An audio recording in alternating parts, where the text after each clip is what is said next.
All right, maybe you've watched our top 5 PetSmart fish in the past 3 years ago. Woof. But now we're doing top 5 Petco fish. When you might say, are there even any fish you can buy from these chain stores? Yes. As a hobbyist for a long time, many years now, I have bought lots of fish from chain stores, and to me, it's like adopting a dog from the pound or the shelter. It's still a great animal. I'm gonna cherish it. It might need a little more work. Maybe it's got some bad habits or something like that, but we can make some real winners out of this. And the good news is, Petco's, PetSmarts, other chain stores, they typically sell things fairly cheap. So if you get a good quarantine tank going, you shouldn't have too many problems.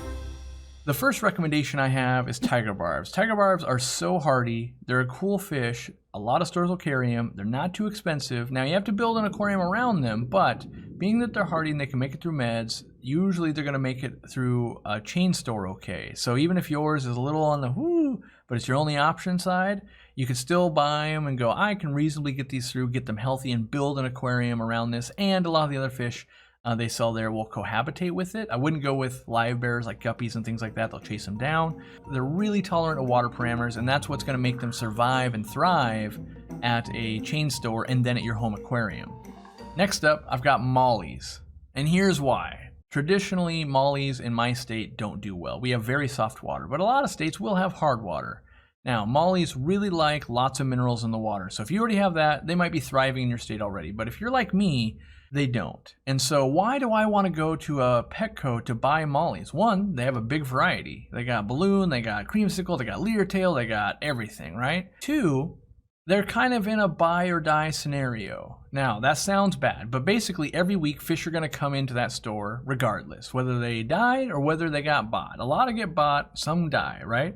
But that means you're getting a fresh batch every week. So that fresh batch, you go in, you figure out when they're going to come in, you go in that day, you pick out the ones you like, you take them home, you quarantine them. Now you got fish that you could get on hard water right from the get-go, straight from basically a wholesaler, and give you a really good chance. And the fish tend to be cheap, and they have the policy. There's not a lot of downsides. Now, if you've got a great mom and pop store, sure, go support them and buy Mollies that aren't kind of buy or die. Mostly they buy them and they sit there until they're sold, and they'll get better, right?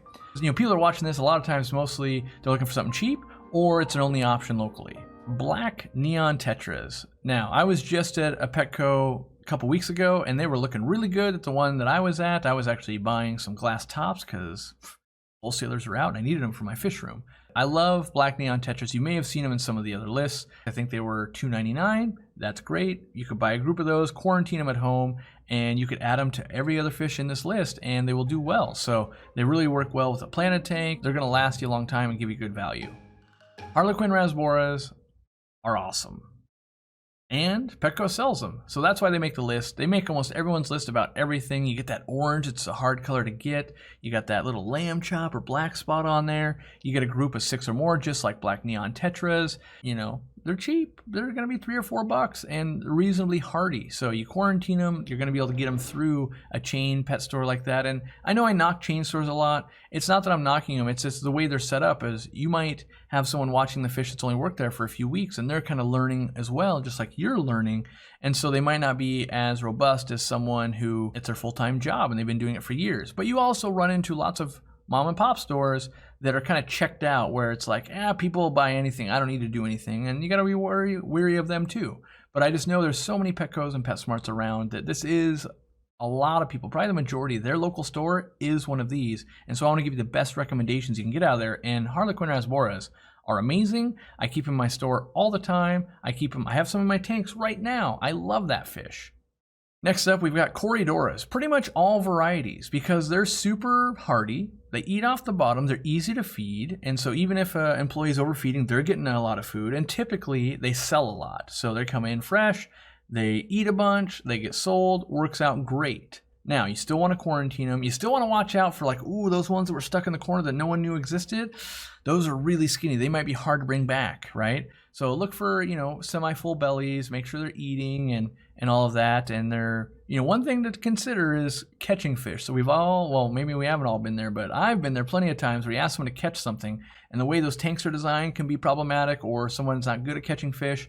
And so with Corydoras, ideally you'd get them caught, in a timely manner and not super stressed out. They do have a toxin that can release in the bag that could cause problems. I've never actually seen it happen, but it's been documented by science. Get a group of ideally 4 or more, 6 or more, depends on how big your aquarium is.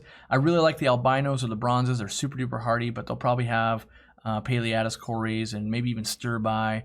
It depends. Each Petco is unique in that the better they do with fish, the more varieties they can order. If they don't do very well, they get kind of the stock varieties that are known to be super duper hardy, and those are the ones you want to be buying anyway. A little bonus one, this one's not a fish, this is the Amano Shrimp. Basically invertebrates, no matter where you buy them, are kind of the same. So if it's cheaper at your Petco, buy them at your Petco. Now, there is a little bit to it. If they were on their deathbed, like that's not good. They usually sell out really fast. They can be hidden, they can get eaten by other stuff. So make sure they're a good size, but they're a great little algae eater, adaptable to most things. You know, some of these fish like the tiger barbs, they might pick at them, so maybe you don't mix those with the Amanos, but most community planted tanks would thrive with some Amanos in it. Yeah, they sell them for like under $4, which is good. Thanks for watching. Make sure you check out this video right here for your top 10 PetSmart fish. If you've got a Petco, usually you got a PetSmart, check it out.